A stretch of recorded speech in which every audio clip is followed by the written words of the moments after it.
सबसे पहले तो ये जानना है कि ठीक है, पीवाईक्यूज़ करने हैं तो क्यों करने हैं, ताकि हम आगे की बात को और ध्यान से समझ पाएँ।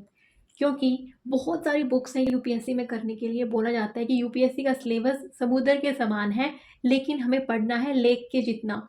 लेकिन वो हम इतना तभी पढ़ पाएँगे और तभी याद रख पाएँगे जब हम पीवाईक्यूज़ को ऑब्ज़र्व करेंगे। आप किसी बुक से भी कर सकते हैं प्रीवियस ईयर क्वेश्चन, या फिर करना चाहें तो ऑनलाइन भी फाइंड आउट कर सकते हैं, सब्जेक्ट वाइज, टॉपिक वाइज, किसी भी तरीके से। हम इस वाले पीवाईक्यू को देखते हैं। सबसे पहले 2024 में पूछा गया है ये वाला क्वेश्चन नंबर 138।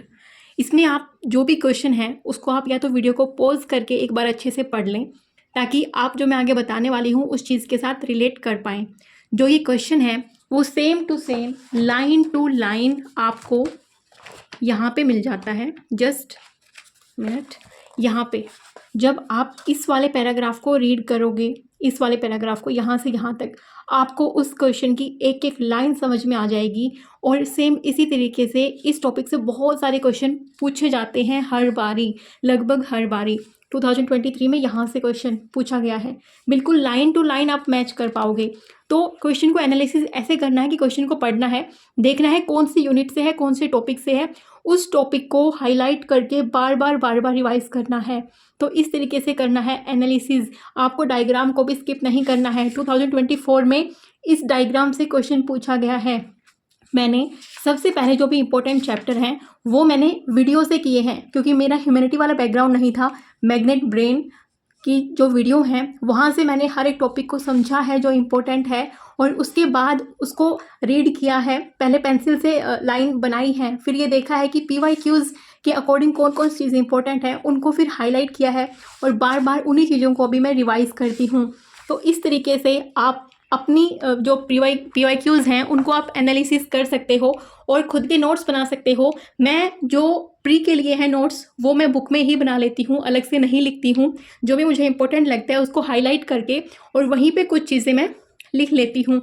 और आप जब एक बार करना स्टार्ट करेंगे ना, फिर आपको समझ में आएगा। नो डाउट टाइम लगता है, it's really a time taking process, लेकिन इसका बेनिफिट आपको ज़रूर मिलेगा। नंबर 1, आपको समझ में आएगा क्या पढ़ना है और क्या छोड़ना है। क्या पढ़ना है इससे भी ज़्यादा इम्पोर्टेंट होता है कि क्या नहीं पढ़ना। इस बुक में पेज नंबर 1 से लेके आखिरी पेज तक सारी नहीं पढ़नी, वो चीज़ें पढ़नी ही क्यों जो एग्ज़ाम में ना आए। आप सारी बुक्स जितनी एनसीईआरटी हैं, जो भी बुक्स हैं, लक्ष्मीकांत की बुक है, क्या वो पेज नंबर 1 से लेके आखिरी पेज तक याद कर सकते हो?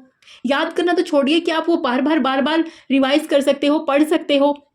नहीं कर सकते। इसलिए पीवाईक्यूज़ को देखिए, उसके ऑप्शंस को देखिए, उसका सोर्स फाइंड आउट करिए कि यूपीएससी ने ये क्वेश्चन पूछा क्यों है। कुछ क्वेश्चन करंट अफेयर के भी हैं, तो हमें पता लगेगा कि यूपीएससी कहाँ से क्वेश्चन पूछती है, और फिर हमें कौन से टॉपिक पे ज़्यादा ध्यान देना है।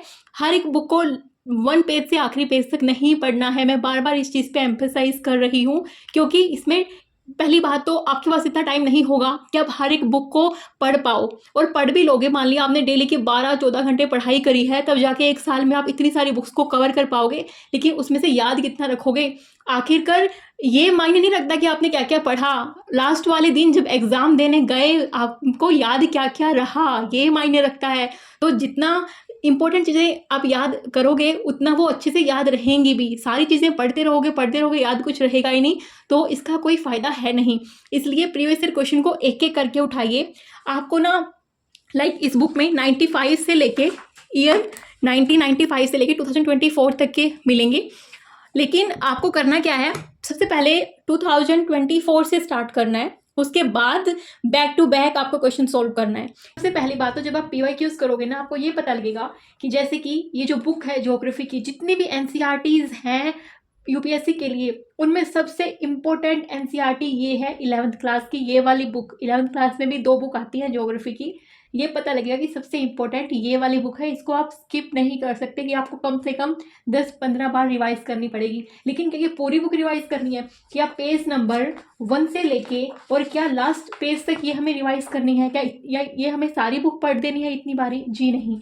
जो ये फर्स्ट कंटेंट पे जो ये इंडेक्स दिए हुए हैं, मैंने सिर्फ कुछ को ही हाईलाइट किया है, और एक के ऊपर तो मैंने लिखा है कि एक एक लाइन काम की है। क्यों ऐसा? क्योंकि इस टॉपिक से, इस यूनिट से बहुत बार क्वेश्चन पूछे गए हैं।